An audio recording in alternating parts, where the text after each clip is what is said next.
జై శ్రీరామ్. శ్రీమాత్రే నమః. శ్రీ గురుభ్యో నమః. 2024 సంవత్సరం మార్చి 31వ తారీఖు నుంచి ఏప్రిల్ 6వ తారీఖు వరకు కూడా ఈ వారం యొక్క వార ఫలితాలు. మొదటిగా మేషరాశిలో గురు భగవానుడి సంచారం, బుధ భగవానుడితోటి కూడి గురు భగవానుడి సంచారం. ఏప్రిల్ 2వ తారీఖు నుంచి సవ్యగతిలో ఉన్న బుధ భగవానుడు వక్రగతిలోకి వెళ్ళడం గమనార్హం. కన్యారాశిలో కేతుదేవుని సంచారం. కుంభరాశిలో శనైశ్వరుడు, శుక్రుడు మరియు కుజుడు సంచారం. శుక్ర భగవానుడు ఏప్రిల్ 1వ తారీఖు నుంచి కుంభరాశి నుంచి మీనరాశిలోకి అడుగెడుతున్నాడు. మీనరాశిలో రవి రాహువుల సంచారం జరుగుతూ ఉంది. చాలా ఫాస్ట్గా 2 రోజుల్లో మొత్తం చుట్టి వచ్చే చంద్ర భగవానుడు ఈ వారంలో వృశ్చిక రాశి నుంచి కుంభరాశి వరకు ఆయన గ్రహ గమనాలు సాగుతూ ఉన్నాయి. ఈ గోచర గ్రహస్థితులు ద్వాదశ రాశుల వాళ్ళకి ఎలాంటి ఫలితాలను ఇస్తున్నాయి? అసలు ఈ వారం ఏమన్నా గోచర గ్రహస్థితుల్లో ఏదైనా ప్రత్యేక గ్రహస్థితి ఉందా? ప్రత్యేక గ్రహస్థితి అంటే ఖచ్చితంగా కుజశనుల సంఘర్షణ కుంభరాశిలో జరుగుతూ ఉంది. అదొక ప్రత్యేకతను సంతరించుకుంది.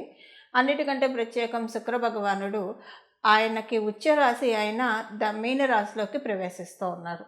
మన ఈ కలియుగంలో అంతా బాగున్నాము, అన్ని రకాలుగా మాకు ఏ విధమైన లోటు లేదు అని చెప్పేవాళ్ళు తక్కువగానే కనిపిస్తారు.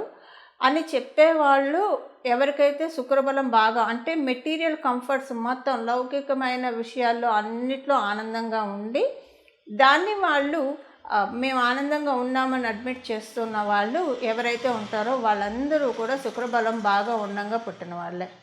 అయితే గురుబలం ఎవరికైతే బాగా ఉంటుందో ఎంత కలుగుంటే అంతలో తృప్తిని పొందుతారు. ఎక్కువగా పారమార్థికంగా లౌకికం కంటే పారమార్థికంగా ఎక్కువగా కనెక్ట్ అవ్వాలని చూస్తారు. అలాంటి గురు భగవానుడు రాశిలోకి శుక్ర భగవానుడు ఆయన ఉచ్చస్థానం తీసుకోబోతూ ఉన్నారు. ఉచ్చస్థానంలోకి ఆయన వచ్చారు. ఈ శుక్ర భగవానుడు ఉచ్చస్థానంలో ఈ నెల మొత్తం 1 నెల సంచారం జరుగుతుంది. ఈ సంచార రీత్యా యాక్చువల్గా మనం ఇప్పుడు ఈ వారం చెప్పుకున్న తర్వాత ఒక వారాలకు కూడా ఇది వర్తిస్తుంది. ఈ గోచర గ్రహస్థితుల రీత్యా శుక్ర భగవానుడు మీనరాశుల సంచారం ద్వాదశ రాశుల వారికి కూడా డెఫినెట్గా ఏదో ఒక విషయంలో ప్లస్ ఉంటుంది.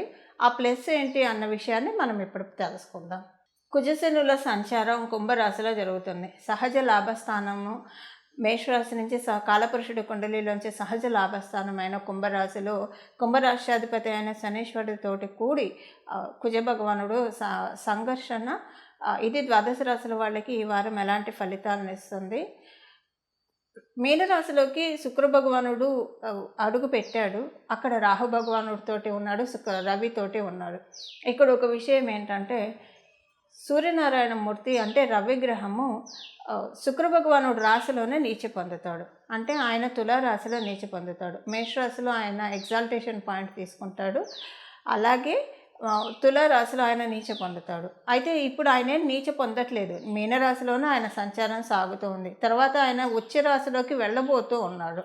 ఇప్పుడు ఇదంతా ఎందుకు చెప్తున్నానంటే శుక్ర భగవానుడు ఆయన తులారాశిలో శుక్ర భగవానుడు రాశి అయిన తులారాశిలో ఆయన ఉచ్చస్థానం తీసుకోబోతూ వాళ్ళిద్దరూ కలిసి మీనరాశిలో ప్రయాణం ఈ వారం అంతా సాగుతుంది. తర్వాత మీనరాశిలోంచి ఆయన ఏ రాశికి వెళ్తాడు? మేషరాశి కంటే ఇప్పుడు ఆయన ఉచ్చస్థానానికి దగ్గరగా ఉన్నాడు. ఉచ్చస్థానానికి దగ్గరగా ఉన్నాడు కాబట్టి ఇది కూడా ఒక ప్రత్యేకమైన అంశము. ఈ విషయాలు ఇప్పుడు రవి శుక్రుల కలయిక, రాహు భగవానుడితోటి కూడిన రవి శుక్రుల కలయిక ద్వాదశ రాశుల వాళ్ళకి ఎలాంటి అంశాలను చోటు చేసుకోబోతున్నాయో ఇవన్నీ కూడా మనం తెలుసుకోవడానికి ప్రయత్నిద్దాం. ధనుసు రాశిలో పుట్టిన వాళ్ళకి మీకు లాభాధిపతి మీకు చతుర్థ స్థానంలో సంచారం. గృహంలో ఆనందకరమైన వాతావరణము. మీరు మీ తల్లిగారికి చాలా శుభ సమయం. తల్లిగారు లేదా తల్లి సమానమైన వాళ్ళందరికీ కూడా చాలా బాగా ఉంటుంది మీ గోచర గ్రహస్థితుల రీత్యా. మీరు గృహ ప్రయత్నాలు చేస్తూ ఉంటే కనుక ఆ గృహ ప్రయత్నాలు చకచకా వేగవంతంగా ముందుకు వెళ్తాయి. అలాగే మీరు అంటే గృహ ప్రయత్నాలు చేస్తున్నా, వాహన ప్రయత్నాలు చేస్తున్నా ఇవన్నీ కూడా కొంచెం ఇప్పటి నుంచి నెమ్మదిగా పుంజుకుంటుంది. ఆగిపోయిన పనులన్నీ కూడా పుంజుకుంటూ ఉంటాయి. కొంచెం మీకు మనసు ప్రశాంతంగా అనిపిస్తుంది. ఇంట్లో ఎటైపోయినా కూడా ప్రశాంతంగా ఉంటారు. ప్రశాంతంగా కాస్త కడుపు నిండా తినడము, పడుకోవడం ఇలాంటి వాటన్నిటికీ కూడా అవకాశం చక్కగా ఉంది. అలాగే మీరు చేసే ప్రయత్నాలు భుక్తి కోసం మీరు చేసే ప్రయత్నాలు అంటే మెటీరియల్గా మీరు చేసే ప్రయత్నాలు అన్నీ కూడా ఈ వారం చాలా బాగా క్యారీ అవుతాయి.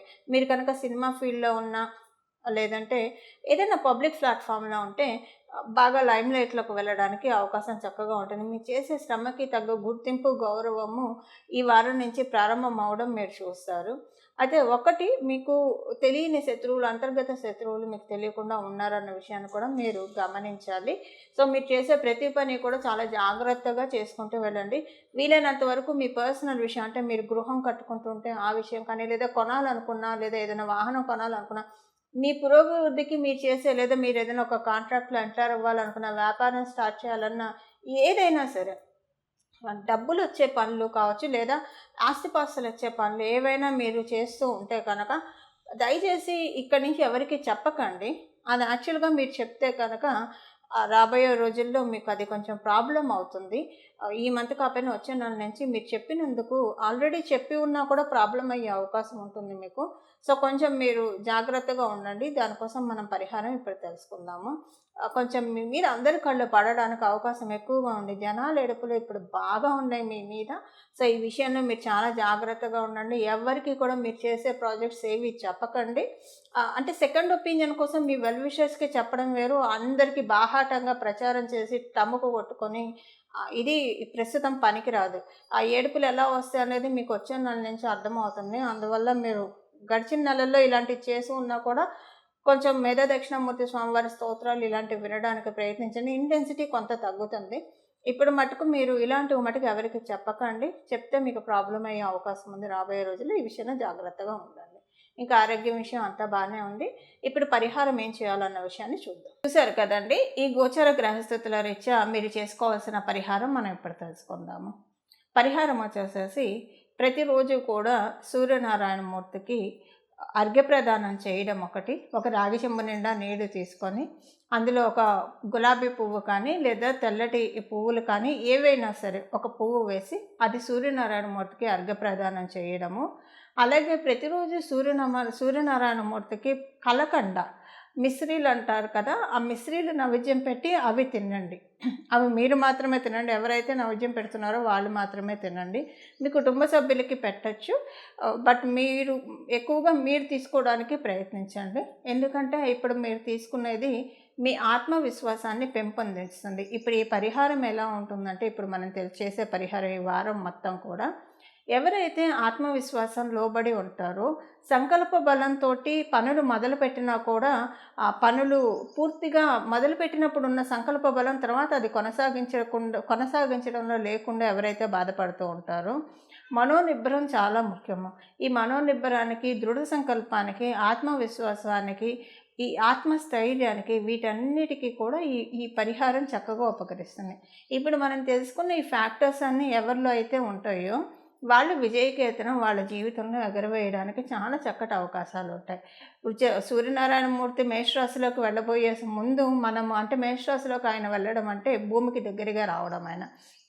అలా వెళ్ళబోయే ముందు ఇక్కడి నుంచే మనం సూర్యనారాయణ మూర్తి ఆరాధన కనుక ప్రారంభిస్తే మేషరాశిలోకి వెళ్ళినప్పుడు ఇంకా మంచి ఫలితాన్ని ద్వాదశ రాశుల వాళ్ళకి కూడా ప్రసాదిస్తారు. ఎవరైతే అలాగా సూర్యనారాయణ మూర్తి నుంచి మరియు శుక్ర భగవాను నుంచి ఆశీస్సులు అందుకోబోతున్నారో వాళ్ళే ఈ వీడియో చూడడం తటస్థిస్తుంది. అందులో అమ్మవారి దయ వల్ల ఏమాత్రం సందేహం లేదు. ఈ పరిహారం చేసుకొని సూర్యనారాయణ మూర్తి ఆశీస్సుల్ని, అలాగే శ్రీ మహాలక్ష్మి అమ్మవారి ఆశీస్సుల్ని అందుకోవాలని ఆశిస్తున్నాను. ఒక చిన్న నామం ప్రతిరోజు కూడా మీకు కుదిరితే ఆదిత్య హృదయం చదవండి, సూర్యాష్టకం చదవండి. ఒకవేళ ఇది కుదరకపోతే కనుక ఈ చిన్న నామాన్ని రోజు స్మరించుకోవడానికి సూర్యనారాయణ మూర్తి ముందు కనీసం ఒక 21 సార్లు, 41 సార్లు, 108 సార్లు మీ సమయాన్ని అనుసరించి 21 సార్లు అయితే మినిమంగా చదువుకోవడానికి ప్రయత్నించండి, మనసులో అనుకోవడానికి ప్రయత్నించండి. ఆ నామాన్ని ఇప్పుడు మనం చూద్దాం. భానుమండల మధ్యస్థ భైరవి భగమాలిని, భానుమండల మధ్యస్థ భైరవి భగమాలిని, భానుమండల మధ్యస్థ భైరవి భగమాలిని. ఈ నామాన్ని, ఇది మళ్ళీ బీజాక్షరాలు ఏం చేర్చకుండా ఉత్తగా ఈ నామంతో సూర్యనారాయణ మూర్తిని ప్రార్థించడానికి ప్రయత్నించండి. చక్కటి శుభాశీస్సులు చక్కగా అందుకోండి. మంగళం. నమో భగవతే వాసుదేవాయ.